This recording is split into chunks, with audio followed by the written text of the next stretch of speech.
kita harus dengan prosedur bladeless and bloodless surgery.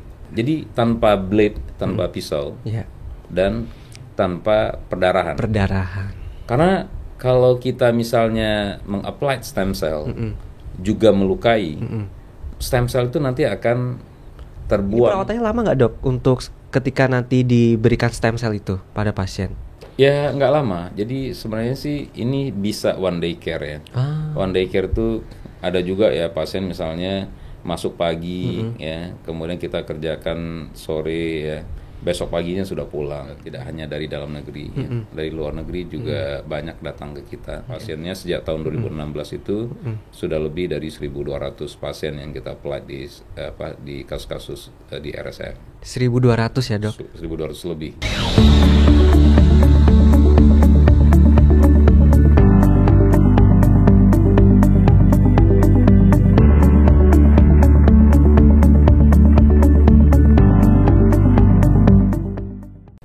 Halo Sobat Sehat RSCM, berjumpa kembali dalam podcast Cipto Mangunkusumo, tempat di mana Anda mendapatkan informasi terbaru di dunia kesehatan dan juga perkembangan inovasi medis terkini. Bersama saya Dr. Tommy Pratomo. Sobat Sehat RSCM, episode podcast Cipto Mangunkusumo kali ini mengangkat sebuah topik yang sangat menarik dan relevan dalam kehidupan sehari-hari, yaitu mengenai penyakit tulang belakang dan pengobatan yang mudah serta efektif dengan menggunakan stem cell ataupun sel punca. Sobat Sehat RSCM, mungkin beberapa dari Sobat Sehat RSCM pernah ada yang mengalami gangguan tulang belakang ataupun menderita penyakit tulang belakang. Gangguan ini mungkin menyebabkan rasa nyeri dan menghambat aktivitas sehari-hari. Berbagai modalitas terapi telah dikembangkan, termasuk salah satunya adalah stem cell. Oleh karena itu, kami telah mengundang seorang pakar yang sangat ahli dalam penyakit tulang belakang dan juga turut mengembangkan stem cell sebagai salah satu modalitas terapinya. Beliau adalah Dr. Rahyu Salim, spesialis ortopedi dan traumatologi, konsultan spine. Selamat datang Dr. Salim dalam podcast Cipto Mangunkusumo. Apa kabarnya hari ini, Dok? Kabar baik, Alhamdulillah. Alhamdulillah, baik.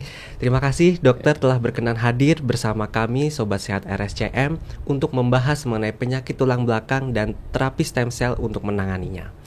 Sebagai informasi Sobat Sehat RSCM bahwa Dr. Salim ini merupakan dokter spesialis ortopedi dan traumatologi konsultan spine atau tulang belakang, lulusan dari Fakultas Kedokteran Universitas Indonesia. Beliau saat ini menjabat sebagai manajer riset dan juga pengabdian masyarakat Fakultas Kedokteran Universitas Indonesia serta penanggung jawab Stem Cell and Metabolic Center di RSCM Kencana. Beliau juga merupakan Ketua Umum Asosiasi Sel Punca Indonesia ataupun ASPI sebagai kiprah beliau untuk pengembangan stem cell di Indonesia ataupun sel punca ini. Nah, luar biasa sekali bukan? Jadi Sobat Sehat RSCM tetap stay tune, jangan lupa like and share serta subscribe YouTube channel Cipto Mangunkusumo Hospital. Baik Dr. Salim, mengawali perbincangan kita mengenai penyakit tulang belakang dan nanti kita akan membahas juga stem cell sebagai salah satu modalitas terapinya. Boleh tolong dijelaskan dokter mengenai dalam praktik sehari-hari dokter penyakit tulang belakang apa yang sering dokter jumpai dan jenis-jenisnya gitu. Ya, saya sebagai seorang dokter ya yang sudah cukup lama mengamati dan menangani kasus-kasus tulang belakang di Indonesia, memang variasi kasus terkait dengan gangguan tulang belakang ya cukup luas ya. Artinya dari spektrum umur misalnya, dia mulai dari bayi baru lahir sampai kepada orang tua, Dr. Tommy, itu kita jumpai ya. Namun akhir-akhir ini kalau kita melihat trennya ya, ini banyak ditemui pada orang-orang yang usia yang lebih lanjut di atas 60 tahun. Ya. Pada lansia ya, Dok. Pada lansia ya. Bahkan ya untuk umur yang ekstrim ya seperti hampir 100, bahkan yang lebih dari 100 ya juga memiliki kasus tulang belakang. Nah, kalau kita melihat spektrum ini memang menjadi poin penting juga buat kita ya, ini terkait dengan kualitas hidup.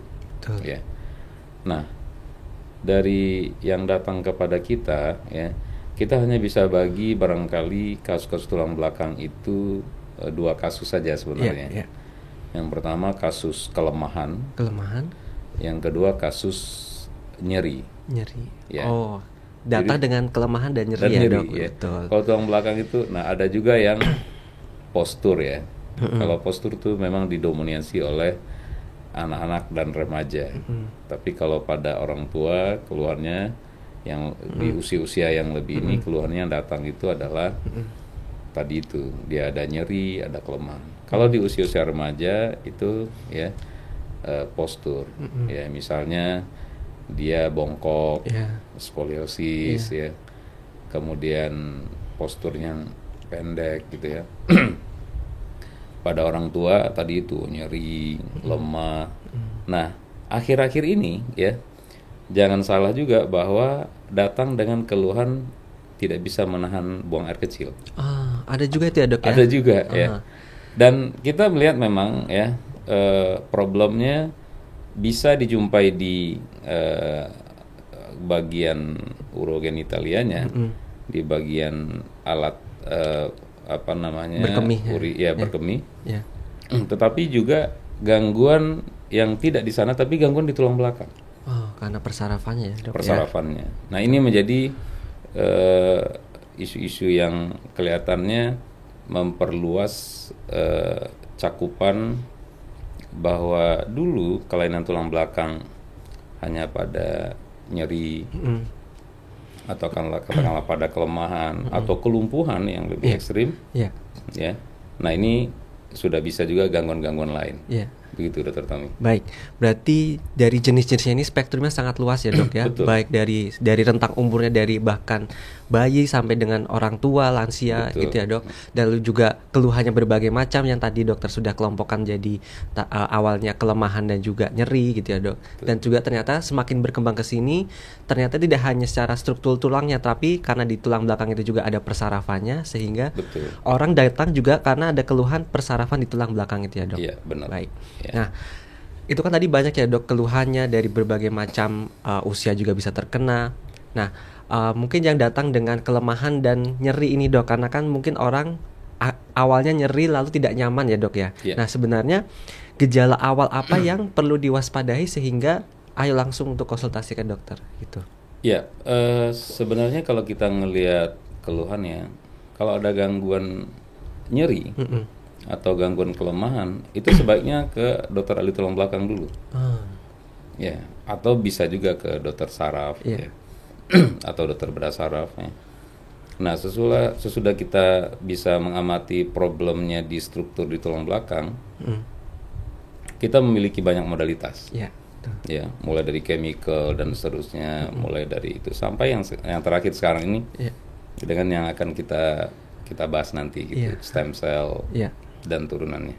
Ya, berarti memang nyeri dan apalagi sudah sampai menghambat aktivitas sehari-hari ya dok. Itu sudah pasti harus melakukan konsultasi dengan expert, yaitu dokter spesialis ortopedi khususnya yang tulang belakang ya dok. Kalau bisa, karena nanti langsung bisa dilakukan mungkin pemeriksaan secara radiologis dan pemeriksaan lain ya dok ya, untuk mengetahui letak abnormalitasnya ada di mana gitu dok.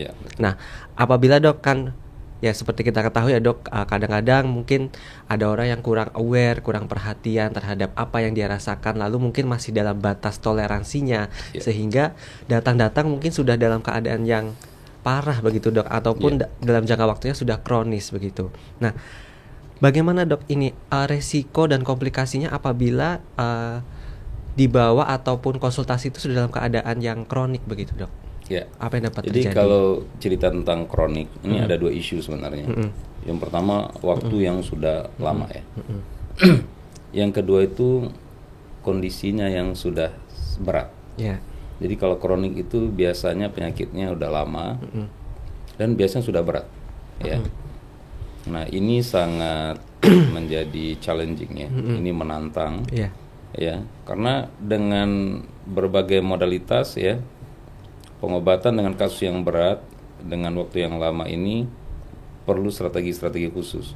Jadi kita tidak lagi hanya bisa mengandalkan obat-obat chemical atau operasi atau bahkan ya tambah fisioterapi macam-macam gitu Iya, ya. iya. Nah sekarang tuh banyak yang sudah kita temukan, kita buktikan dengan penambahan ya pemberian seperti yang sekarang ini stem cell dan seterusnya. Ya. Ini menjadi menjanjikan. Iya, betul.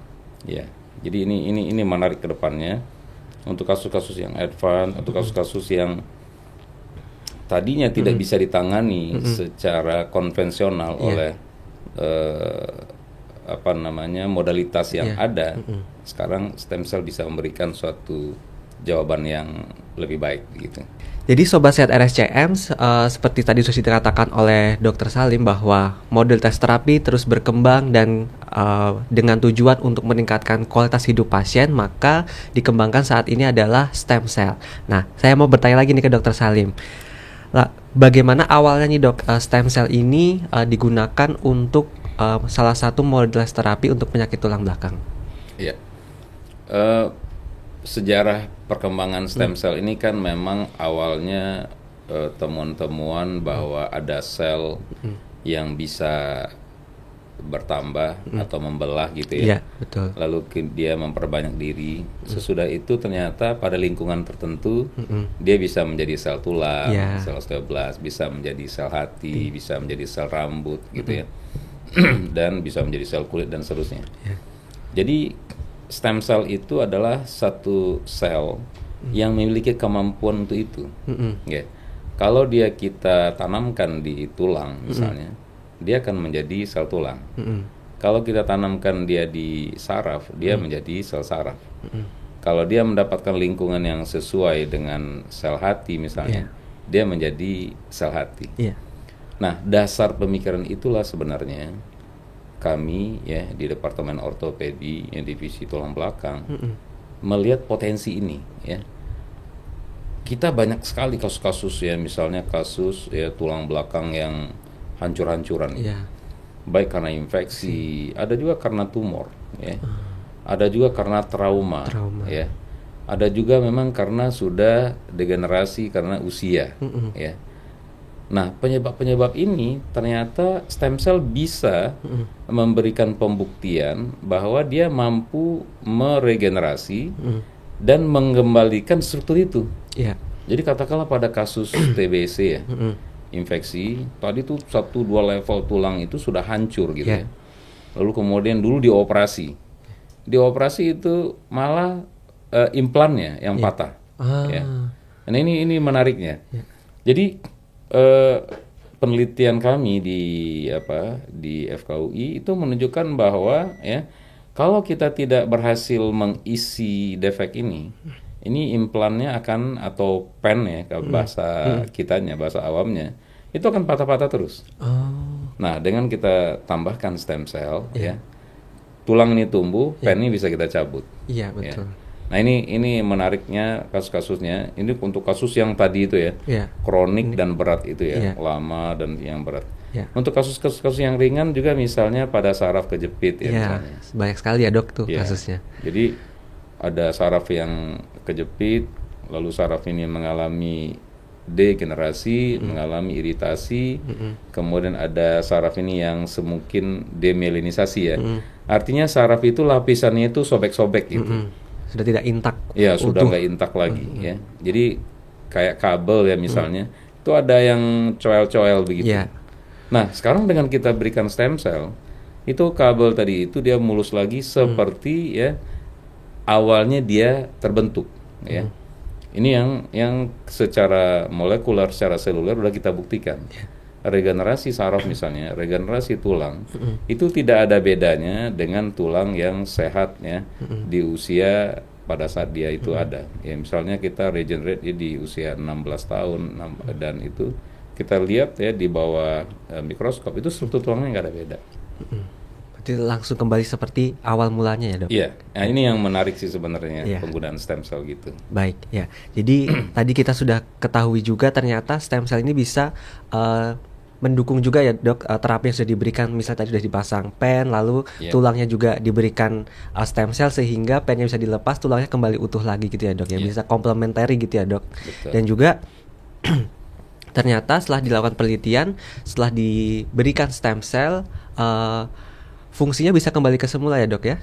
Iya, Jadi yang dikembalikan itu ada dua, iya. anatominya dikembalikan, Iya. dan fungsinya juga kembali. Ah, Ya. Nah, misalnya kalau tulang, dia bentuknya tadi seperti cup gitu kan. Nah dia seperti itu dan kekuatannya juga kurang lebih sama. Ya. Jadi nggak ada beda kekuatan atau kemampuan dia menahan badan, ya. Dia nggak ada bedanya. Demikian juga saraf. Bisa ada pasien dengan TBC gitu ya, atau pasien dengan jatuh, lalu kemudian dia mengalami kelemahan, ya, lalu kita berikan stem cell. Kalau kita ngelihat secara struktur, ya, sel sarafnya itu dia utuh lagi menyambung. Dan yang menarik ya, Iya. itu fungsi aliran sarafnya juga membaik. Iya. Ya, dia akan betul-betul refunction, ya, fungsi-fungsi yang sudah mengalami dysfunction. Kemudian regenerasi, ya, struktur-struktur yang sudah mengalami degenerasi, Iya. yang sudah compang-camping, yang sudah ada defek, ya, struktur yang sudah coel, bahkan yang completely putus gitu ya.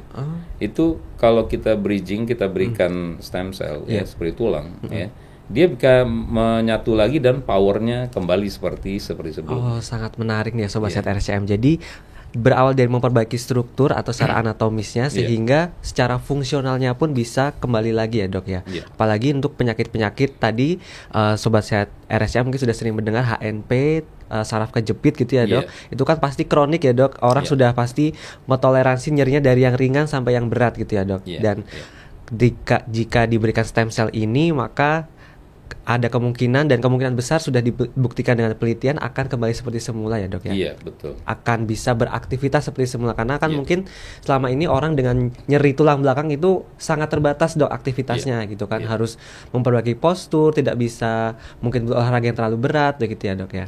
Nah kan tadi sudah dijabarkan ya dok tentang manfaatnya, lalu sudah sampai bisa mengembalikan fungsi seseorang itu bisa beraktivitas seperti semula.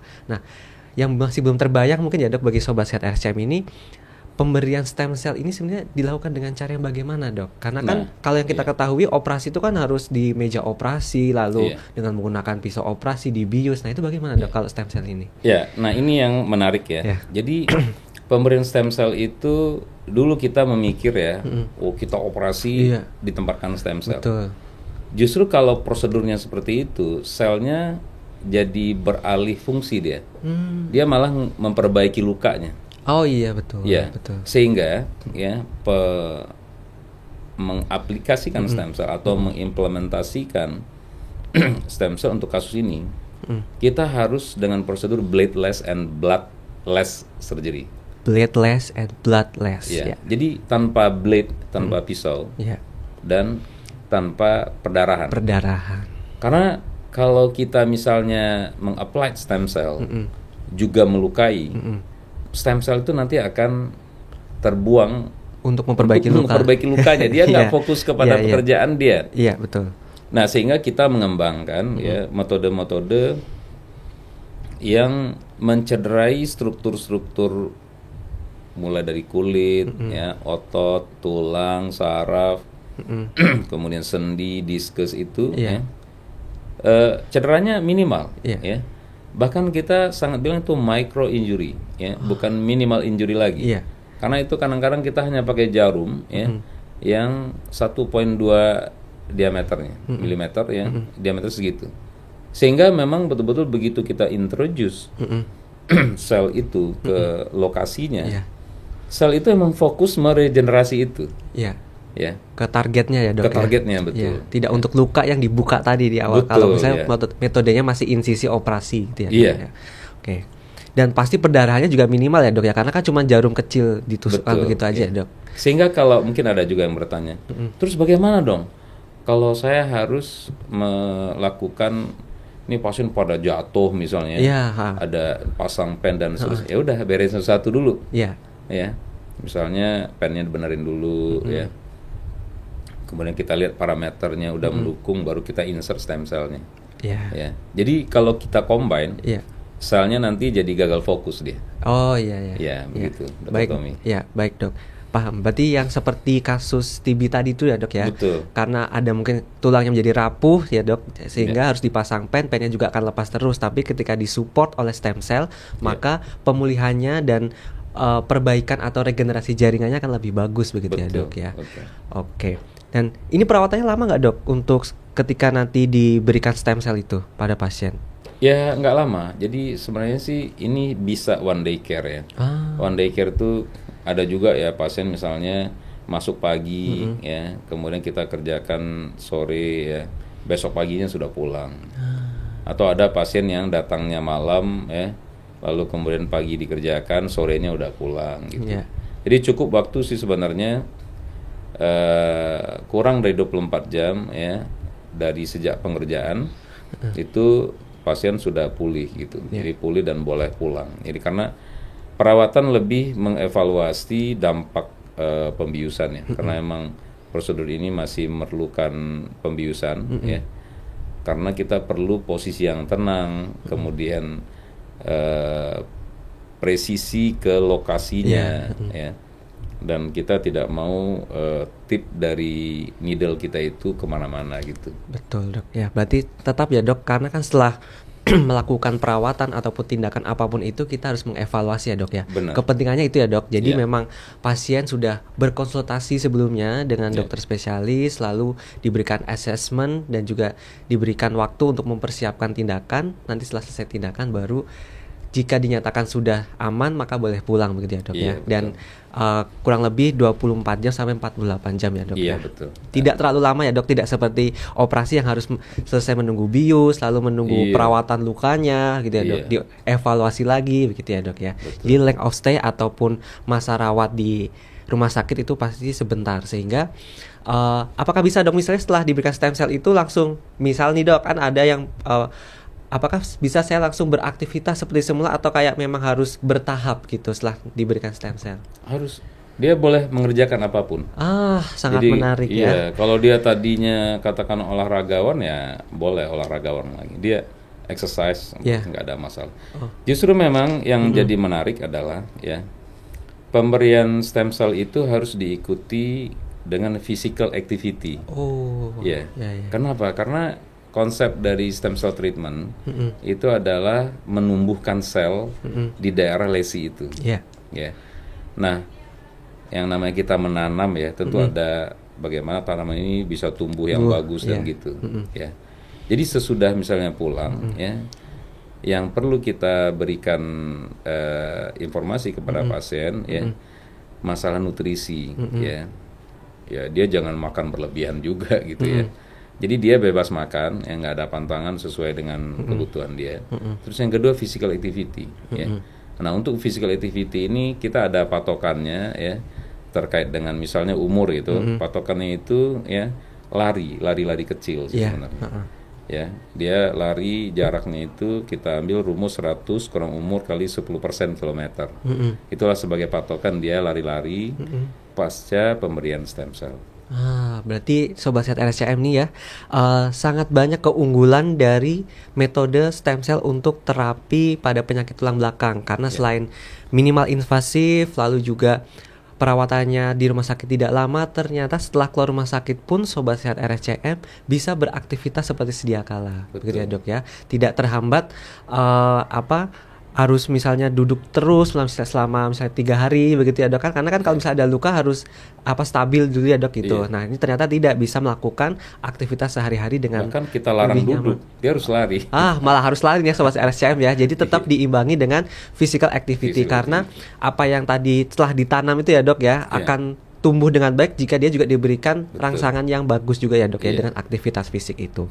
Nah berarti metode ini dok, metode kita sebut tadi penanaman stem cell ini bisa dilakukan dari semua usia dok, karena kan juga yang datang ke dokter itu dari bayi sampai lansia yang sudah 100 tahun begitu usia. Jadi kalau kami memiliki umur yang paling muda itu 1 tahun 8 bulan. 1 tahun 8 bulan. Iya. Yang paling tua itu 104 tahun. Wah. Jauh ya dok range-nya ya dok ya, sangat lebar. Iya. Sangat lebar. Jadi jadi kalau ada yang umur di atas 100 tahun ya, kita dengan senang hati ya nanti kita regenerate ya. Bahkan yang ini tulang belakangnya, sarafnya dan itu kita regenerate ya. Sehingga fungsi-fungsi misalnya buang air kecil, buang air besar ya, Dan sekarang ini yang ada isu itu, yang isu yang menarik sekarang yang menjadi pembicaraan para ahli di dunia itu adalah sexual dysfunction, ya. Itu bisa juga dok ini? Ya, ternyata gangguan saraf ya di daerah lumbosakral itu juga mengakibatkan bowel, bladder, and sexual dysfunction. Lower body. Ini isu-isu yang menarik ya ke depannya nanti yang bisa kita explore ya dalam pengobatan stem cell di daerah tulang belakang. Ya. Nah, berarti itu juga perlu ini ya dok ya, perlu adanya kolaborasi tim ya dok ya, karena kan permasalahannya sudah menjadi semakin banyak gitu ya dok, dari bowel, bladder, dan juga dysfunctional tadi. Nah, pasti Sobat Sehat RSCM harus berkonsultasi dengan dokter spesialis yang tepat sehingga akan di-refer atau dirujuk untuk nanti misalnya diberikan modalitas terapi stem cell itu ya dok. Baik. Nah, stem cell ini kan sudah sangat berkembang ya dok ya. Di Indonesia sendiri juga sangat maju, sudah dijelaskan oleh dokter Salim tadi yang prosedurnya, lalu lama rawat inapnya sehingga efeknya begitu. Bagaimana dok perkembangan di Indonesia ini dibandingkan dengan luar negeri? Ya, kita cukup bangga ya bahwa pasien-pasien kita tidak hanya dari dalam negeri, ya, dari luar negeri juga banyak datang ke kita. Ya. Yang pasti misalnya dari negara baik negara maju misalnya, ya. Bahkan negara yang seperti Afrika pun juga datang ke kita gitu. Ya. Di negara maju juga di Asia, Eropa dan Amerika juga datang ke kita. Ya. Walaupun mereka mampir ke Bali dulu, Bali baru ke Jakarta gitu ya. Jadi tetap ada ini. Nah kalau dibandingkan dengan luar negeri ya saya belum melihat kita inferior ya. Rasanya sih untuk kasus-kasus implantasi stem cell ya, jika kita bisa bersaing ya, atau untuk tidak mengatakan lebih baik ya, rasanya sih dengan Cina misalnya atau dengan katakanlah Korea ya, untuk aplikasi stem cell di tulang belakang ya, kita lebih depan sih menurut saya. Ya, itu tadi ya Sobat Sehat RSCM, orang dari luar negeri saja datang ke Indonesia untuk mencari pengobatan stem cell. Jadi jangan ragu untuk Sobat Sehat RSCM bisa datang berkonsultasi ke RSCM dengan ahlinya Dr. Salim ya. Beliau nanti akan siap melayani Sobat Sehat RSCM terkait penyakit pada tulang belakang, dan jika memang asesmennya menunjukkan bahwa Sobat Sehat RSCM membutuhkan stem cell untuk terapinya, maka akan bisa diberikan stem cell ya dok. Dan tidak usah ragu lagi, pelayanan di RSCM ini pastinya sudah kami siapkan dengan sangat prima. Dari fasilitasnya dok ya, dari ruang konsultasinya, lalu ruang operasinya, semuanya sudah disiapkan ya dok ya. Pasti berbeda ya dok ya dengan pelayanan yang biasa gitu. Dan RSCM punya laboratorium produksi sendiri. Nah itu dia. Ya, yang sudah standardized ya, yang sudah accredited ya. Jadi BPOM pun juga sudah memberikan izin izin produksi untuk jadi banyak yang juga bertanya apakah stem cellnya diambil dari diri dia sendiri.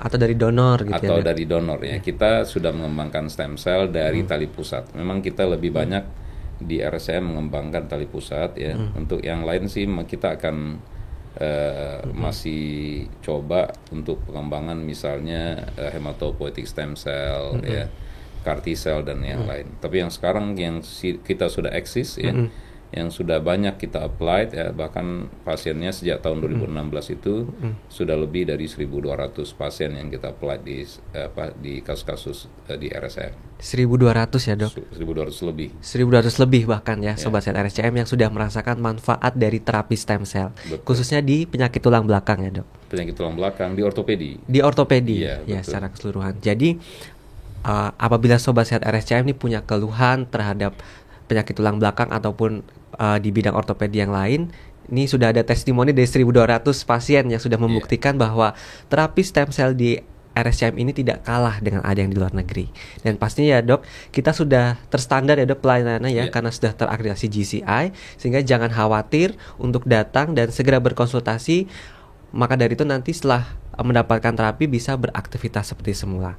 Nah ini lagi dok, terkait adanya isu-isu apakah stem cell ini hanya digunakan untuk orang-orang tertentu saja yang punya penyakit, atau sebenarnya misalnya dia yang ringan-ringan tadi itu juga bisa digunakan, Dok? Dan apakah dosisnya berbeda atau sama aja? Pada prinsipnya sih dosisnya menyesuaikan defeknya. Jadi semakin berat kerusakannya, kebutuhan selulernya tentu lebih banyak. Ya. Jadi misalnya pada pasien dengan hanya back pain yang ringan, gitu, ya, jumlah selnya kadang kita mix dengan produknya seperti sekretom, ya, itu kita jumlahnya tidak begitu banyak. Tapi untuk kasus misalnya pasien dengan jatuh, lumpuh, gangguan air besar, gangguan kecil, nggak bisa jalan, ya gitu. Tentu pemberian stem cellnya, ya, selain dosisnya lebih banyak, tetapi juga kita berikan multiple cycle. Kita setiap 3 bulan kita berikan gitu misalnya. Kalau untuk back pain misalnya cukup sekali. Atau kelemahan ya cukup sekali. Ya. Nanti kita evaluasi, kalau merasa terganggu lagi baru kita berikan. Dan hampir pada umumnya pasien-pasien itu cukup sekali begitu. Oh, cukup sekali ya. Tapi itu dengan asesmen yang pastinya harus dilakukan secara teliti ya, Dok, ya, di awal ya, Dok, ya, sebelum diberikan terapi itu. Nah, baik, Dok.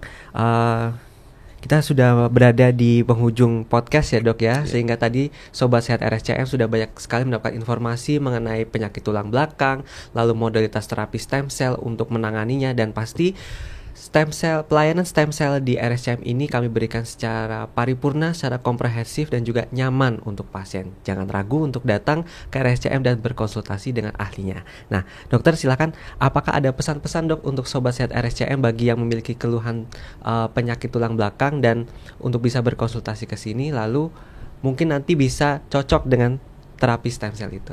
Oke. Sobat Sehat RSCM, ya, apapun keluhan Anda terkait dengan tulang belakang, ya, silakan ke RSCM, ya. Kami memberikan suatu solusi, ya, suatu metode yang sangat ampuh, ya, risiko yang sangat minimal, ya, dengan hasil yang menurut kami, ya, cukup memuaskan dan memberikan harapan baik pada pasiennya.